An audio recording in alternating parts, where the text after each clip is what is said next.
Greetings and blessings to you. We welcome you to another edition of Words of Faith and Power. In this edition, we are turning our attention to 1 Kings chapter 17. We want to consider the developments of this chapter as it involves Elijah, King Ahab, Jezebel, Israel, and our God himself. As we look at this, the context is important, and therefore we will spend just a little time on understanding who King Ahab really is. Now, Elijah emerges abruptly in 1 Kings. There is very little context as to who he is or where he suddenly comes from to enter the scene of this passage. Elijah fits into a situation in which King Ahab has stirred things up in Israel. The king deliberately changed the face and scope of Israel's worship. He blatantly discredited the God of Israel by suggesting that Yahweh was not the only God to be reverenced. King Ahab appears to be motivated on several fronts to establish a combined worship system for the Israelites. He seems to have continued and even expanded upon the system that his father, King Omri, previously initiated. 1 Kings 16 and 25 tells us a little bit about King Omri. Says that Omri did that which was evil in the sight of the Lord and acted more wickedly than all who were before him. That is, King Omri made Israel to sin and provoked the God of Israel with idols. In 1 Kings 16 and 30, it says that King Ahab was worse than his father and all the kings that came before him. Ahab shook things up by marrying Jezebel, the daughter of a Phoenician king. By doing so, he entered into a political, economic, and military alliance with the Phoenicians. He also pledged his allegiance and worship to the Canaanite god Baal.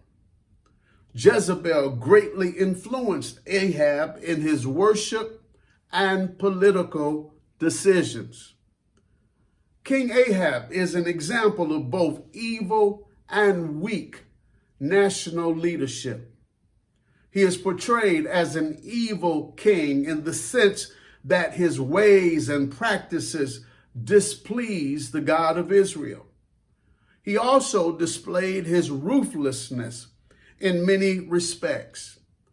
Ahab was a weak leader in the sense that he did not provide the kind of direction that Israel needed. Israel required a leader who represented Yahweh well, who emphasized the covenant with the Lord, and who committed himself to the unequivocal worship of the one God. Instead, Ahab embraced the culture and the religion of the Phoenicians and the Canaanites. We are living now in a time when strong leadership is essential. We need righteous and equitable leadership on every level. We need leadership that demonstrates compassion for all people, wisdom, courage, and the ability to successfully lead through these challenging times. We need godly leadership that will face the truth about the surging virus and its various impacts, that will see the truth about poverty, unemployment, and crime. Will understand that there are racial inequities and injustices that need to be dealt with. And they will understand as well that we need God in our hearts, minds, and souls today. 1 Kings 16 and 33 says that Ahab did more to provoke the God of Israel than all of the kings of Israel before him. Ahab dishonored God by making room for the worship of Baal and his sidekick, the goddess Ashtoreth. He imposed the worship of alien gods upon God's people. He led Israel into the season of evil, carnality, idolatry, and perversion. He appeared to have no conviction about faithfulness to Yahweh at all.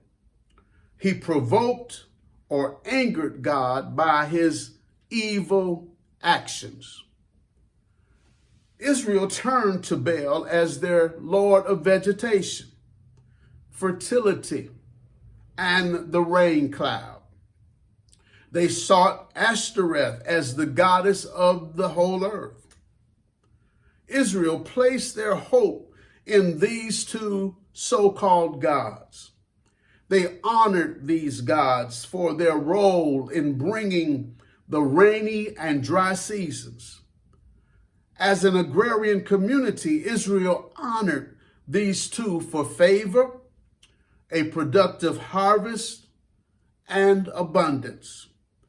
Amazingly, Israel turned away from the only God, the Creator God, to so-called gods for a blessing that only the Lord could provide.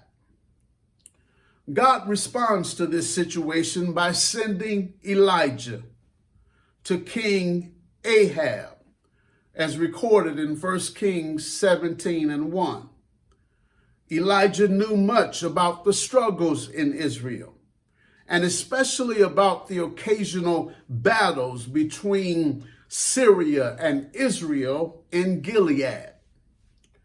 Elijah boldly says to the king, there will be no dew or rain for an indefinite period of time. In other words, God is going to stop the rain, allow the drought and the famine to come. He will face off with the king and the so-called gods. This will occur until God says it is enough. The text proves that Elijah was operating as an agent of God before the king. Elijah says, as the Lord God of Israel lives. He thereby invokes the name of God and honors the true God in Ahab's presence. He carries out this task as more than a well-meaning worshiper. He has a mission to fulfill. He has a thus saith the Lord message to convey to the King of Israel. He intends to speak truth to power. Elijah affirms that God lives and that Yahweh is aware of what is going on. Elijah also makes known his own partnership with God. He says, before whom I stand. He clearly states that he stands in the very presence of the Lord. That he has been appointed and commissioned and sent by God as a messenger of truth. Elijah gives the message with confidence that what God has spoken will come to pass.